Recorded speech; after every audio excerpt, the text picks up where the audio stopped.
سید. اعوذ باللہ من الشیطان الرجیم. بسم اللہ الرحمن الرحیم. ناظرین کرام السلام علیکم. میں پروان جعفری آپ کا خیر مقدم کرتا ہوں. ہمارے ساتھ ہیں جناب بلال صاحب، اور آج کا جو دن ہے وہ شہادت امام جعفر صادق علیہ السلام کے حوالے سے ہم کچھ گفتگو کریں گے. بلال صاحب السلام علیکم. علیکم السلام.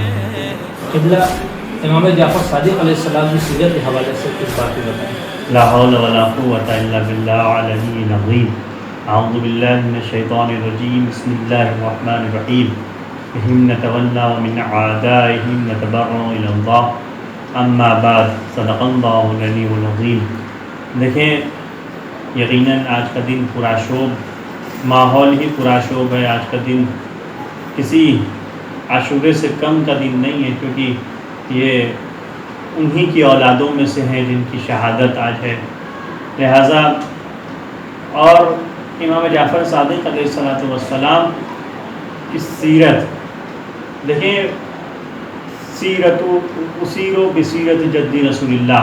جب امام حسین علیہ السلام مدینے سے نکلے ہیں اور جب جناب عبداللہ نے پوچھا ہے کہ آپ کہاں جا رہے ہیں، تو امام حسین علیہ السلام نے خالی اتنا کہا تھا، اسیرو بسیرت جدی رسول اللہ، میں اسی سیرت کو بچانے جا رہا ہوں جس سیرت پہ رسول اللہ تھے. وہ علی ابن ابی طالب علیہ السلام، جس پر میرے بابا علی ابن ابی طالب علیہ السلام تھے.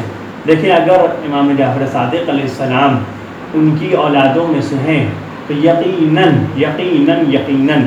جو سیرت امام صادق علیہ السلام کی ہے وہی سیرت امام حسن علیہ السلام، وہی سیرت امام حسین علیہ السلام. یقیناً ایک کے بعد اگر تمام کا احصاء کیا جائے، تمام آئمہ کو ایک جگہ کیا جائے، تو یہ بات ایک دم صادق آتی ہے کہ کوئی بھی بات ہو ان میں تو وہ جو ایک کہہ رہا ہے وہی 14 ہی کی رہے گی. اور امام جعفر صادق علیہ السلام جیسے کہ بات چلتی ہے کہ ان کے زمانے میں بہت ہی ماحول اچھا تھا. کیوں؟ اور اسی ماحول کا اچھا ہونا، انہی ماحول کو ڈیولپ کرنا اور ان ماحول کا فائدہ اٹھانا امام کو، کیونکہ اس وقت دو خلافت ایک دوسرے سے لڑ رہی تھی. جی، پہلی خلافت بنی امیہ تھی، دوسری خلافت جو وہاں سے بدلی ہے، وہاں سے ٹرن جس نے لیا ہے، وہ خلافت بنی عباس تھی. بس امام جعفر صادق علیہ السلام کے زمانے میں وہی خلافت ٹرن ہوئی ہے. اب اس زمانے میں لوگوں کا کیا کرنا تھا؟ لوگ یہ سوچ رہے تھے کہ ہم کہاں جائیں، ہم کس طرف جائیں، کیونکہ جنگیں ہو رہی تھیں. مطلب جنگ بمانا غزوائے جنگ نہیں ہو رہی تھی، یعنی جنگیں میدان سے نہیں ہو رہی تھی، بلکہ جنگ جو وہاں پہ صرف انسان ایک دوسرے میں لڑ رہے تھے کہ ہم اس کی طرف جائیں کہ ہم ان کی طرف جائیں.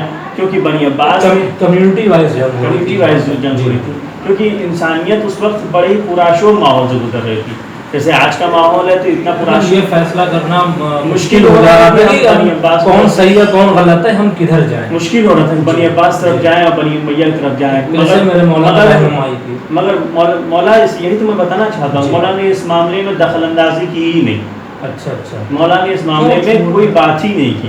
ایسا کوئی چھوڑ دیا جو جہاں جا رہا ہے. اس کا فائدہ میں بتا رہا ہوں، اس کا فائدہ امام کو کیا ملا. امام جب حکومت اور سیاست کو چھوڑ چکے تھے تو امام نے کیا کیا؟ جب سیاست نہیں، نہ حکومت، نہ خلافت، کیونکہ باب رسول کو خلافت ہے، امام حسن کے پاس خلافت ہے، امام حسین کو خلافت مل رہی ہے، امام زین العابدین علیہ السلام کو خلافت مل رہی ہے، خود آپ کے پوتے امام علی رضا علیہ السلام کو خلافت مل رہی ہے، بلا کر کے دیا جا رہا ہے، مگر امام نے کیوں خلافت نہیں لی؟ امام نے یہ امام کی بصیرت میں آپ جا سکتے ہیں اس جملے سے اور اس واقعے سے. ناظرین، میں خصوصاً آپ کے لیے یہ بات بیان کرنا چاہتا ہوں کہ امام کی بصیرت یہاں پہ یہ تھی کہ امام یہ جانتے تھے کہ اگر میں خلافت کی طرف جاؤں یا سیاست کی طرف جاؤں یا لوگوں کی طرف جاؤں تو یہ موقع دوبارہ نہیں آنے والا. اچھا، کیوں؟ اس زمانے میں ابو عباس صفاح نام کا جو بادشاہ تھا، یہ کیونکہ یہ بالکل درمیانی بادشاہ تھا، نہ بنی امیہ میں سے تھا جو کہ بنی عباس میں تھا. بنی عباس خلفائے اول، بنی امیہ جس طریقے سے ابو سفیان اور معاویہ اور یہ یزید وغیرہ آئے ہیں، اسی طریقے سے بنی عباس سب سے پہلا بادشاہ ابو عباس صفاح، جسے تاریخی نام لیا ہے.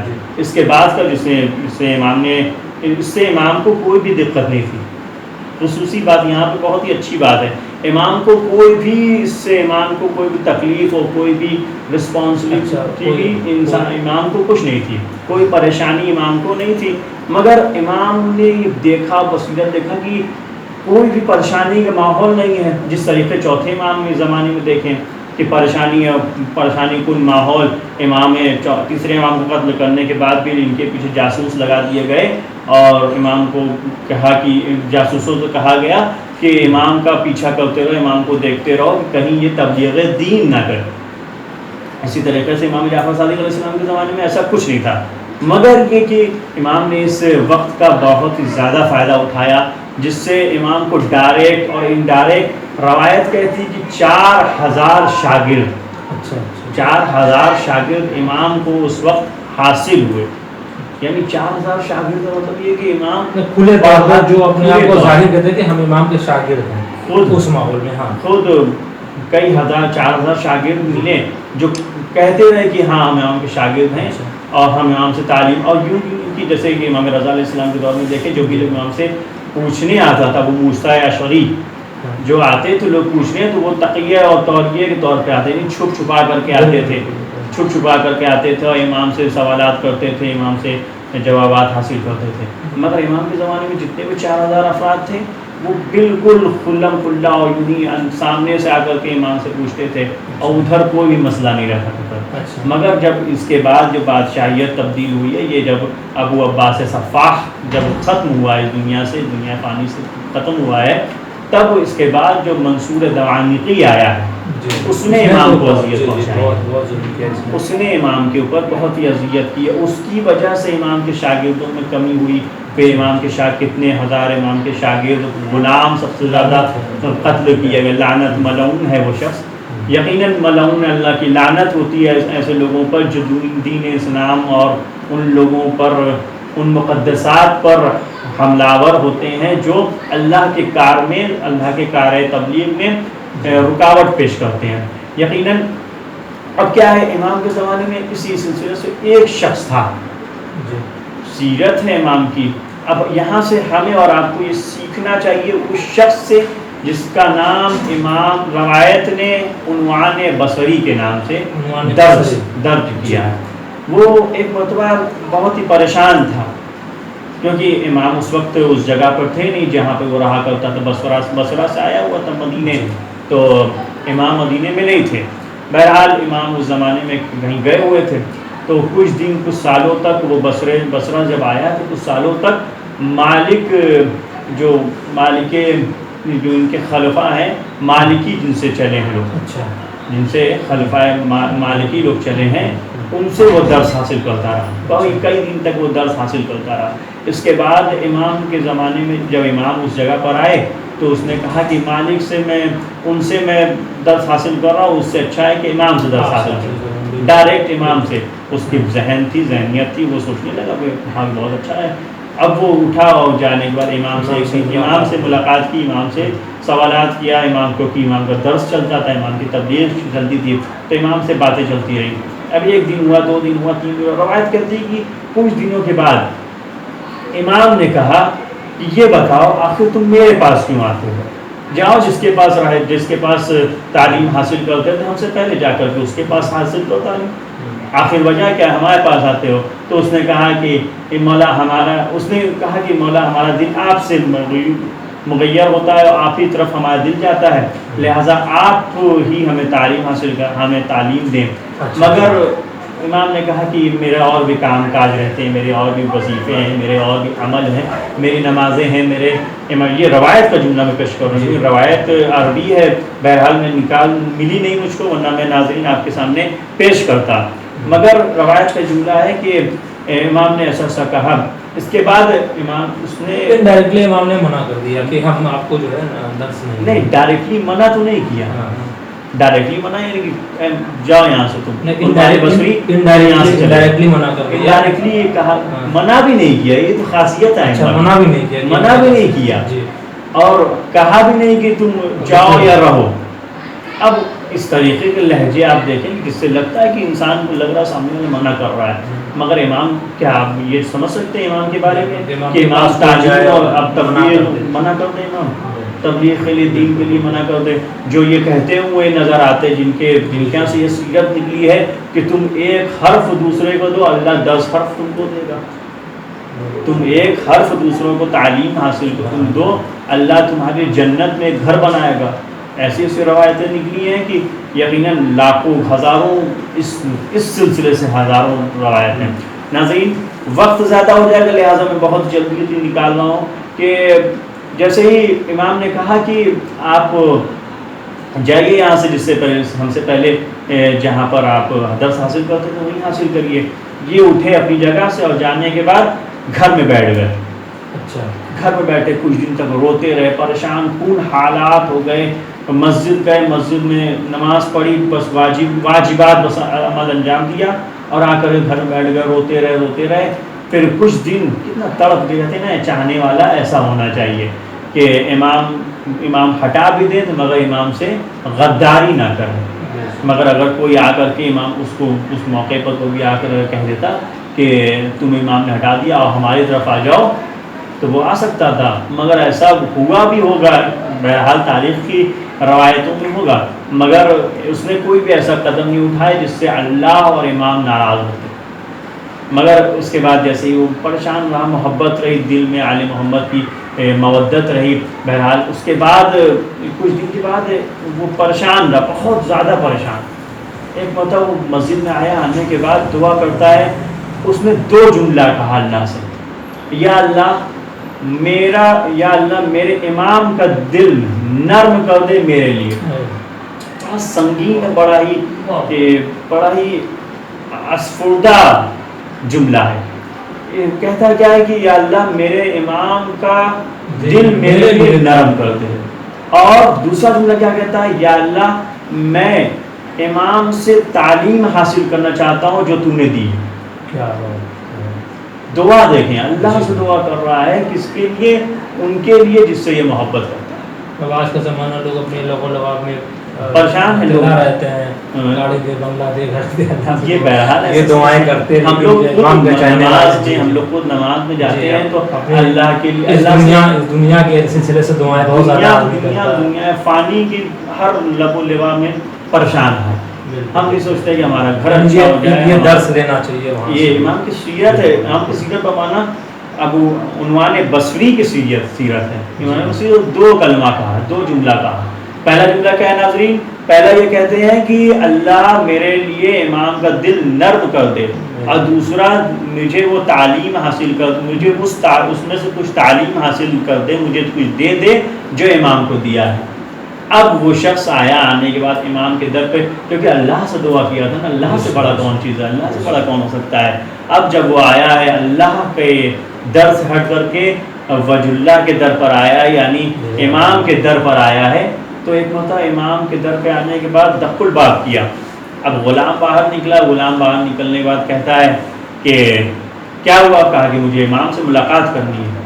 کہا کہ امام سے ملاقات کی، امام مصلی پر ہیں، امام عبادت کر رہے ہیں. کہا کہ اچھا امام عبادت کر رہے ہیں، کتنی دیر عبادت کریں گے؟ کہا کہ ہم نہیں بتا سکتے. اس نے کیا کیا؟ چاہیے کیا تھا؟ وقت طعام تھا، یعنی کھانے کا وقت تھا، ظہر کے بعد گیا تھا، کھانے کا وقت اب چاہتا تو واپس آ جاتا، مگر اس نے ایسا کچھ نہیں کیا، بیٹھ گئے وہیں پر. روایت کہتی کہ شام کا سورج غروب ہونے لگا مگر وہ اسی جگہ بیٹھا رہا.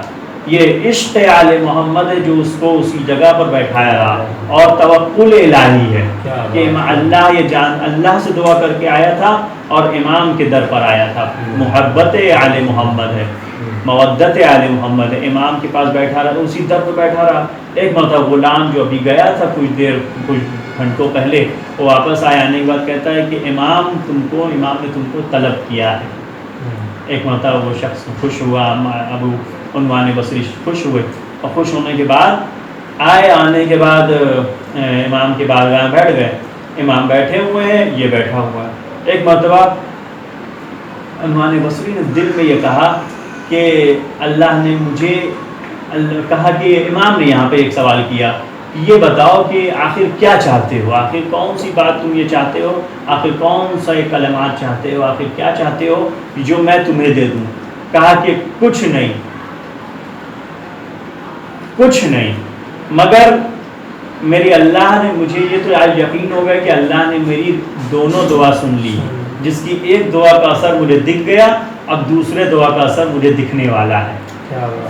خوشی ہے اس کے دل میں، اور خوشی اور مودت آل محمد ہے، محبت آل محمد ہے، جس کی وجہ سے وہ خوش ہونے کے بعد کہا کہ مجھے ایک دعا کا اثر دکھ گیا، اب دوسری دعا کا اثر ملا۔ اب یہاں پہ ایک طویل روایت ہے جس روایت کے بارے میں ملتا ہے کہ امام نے اس کے بعد جتنے بھی شاگرد آئے ہیں، کیونکہ یہ زیادہ دیر کے شاگرد نہیں تھے، ابتدائی دور کے شاگرد تھے، امام کی ایک مدت رہی ہے، 34 سال مدت امامت رہی ہے، تو امام کے دور میں جو ابتدائی دور کے امام کے شاگرد تھے، تو ان کے بعد جتنے لوگ آئے ہیں تو امام نے ہر سے کہا ہے، اور اس کے بعد بھی آیت اللہ اور مراجع میں کچھ لوگوں کے جب وہ درس خارج کرنے جاتے ہیں تو ان سے یہ تاکید کی ہے، یہ بتاؤ کہ تم نے ابو عنوان بصری کی روایت پڑھی ہے، تمہیں یاد ہے کہ نہیں یاد؟ یہاں پہ دو چیزیں بات ہوتی ہیں، یعنی امام نے جن شاگرد ان کے بعد جو شاگرد آئے ہیں ان سے بات کی، ان سے بھی یہ کہی، اور ان کے بعد ابھی آج تک یہ بات چلی آتی ہے کہ اگر تمہیں وہ عنوان بصری کی روایت یاد ہے کہ نہیں یاد ہے، بہت ہی بڑی روایت، بس اس میں سے ایک فقرہ عرض کروں گا کہ جس میں امام یہ کہتے ہیں کہ اے عنوان بصری، تم یہ چاہتے ہو کہ میں تمہیں کچھ عطا کروں؟ کہا کہ بے شک میری دوسری دعا یہی ہے، کہا کہ تم تعلیم حاصل کرو، یعنی علم حاصل کرو۔ کیوں؟ کیونکہ علم ایک ایسا دریا ہے جس میں انسان ڈوبتا جائے گا، نشیب و فراز سے اس میں سے جواہر نکالتا جائے گا، کچھ نہ کچھ اس میں سے نکالتا جائے گا۔ لہٰذا میں انہی کلمات کے ساتھ اور اللہ کے فیض و کرم کے ساتھ آج امام کی شہادت ہے، اور آپ تمامی ناظرین کو تعزیت پیش کرتا ہوں، اور میں یہ دعا کرتا ہوں خداوند متعال سے، خداوند منان سے، کہ ہمیں امام کے شاگردوں میں سے شاگرد اور ان کی سیرتوں میں سے کچھ سیرتوں پر عمل کرنے کی توفیق عنایت فرمائے، اور ہمیں جو بھی گناہیں ہو چکی ہیں ہم سے، بہرحال یقیناً ہم میں سے کوئی ایک بھی دوسرے کا بھی اعجاز نہیں لے سکتا اور یہ سمجھ نہیں سکتا کہ کون کتنا گناہ کیا، کس نے کون سے گناہیں انجام دی۔ یقیناً کہیں نہ کہیں کسی نہ کسی جگہ پر ہم سے گناہیں ہو چکی ہیں۔ پالنے والے اس درس کے صدقے میں جو ناظرین ہمارے سن رہے ہیں ان سے ان کے لیے دعا کروں گا، پالنے والے ہمارے ان گناہوں کو بخش دے جو ہم سے سرزد ہو چکے ہیں، چاہے عمدن چاہے سہون۔ فقط والسلام علیکم ورحمۃ اللہ وبرکاتہ۔ بہت بہت شکریہ۔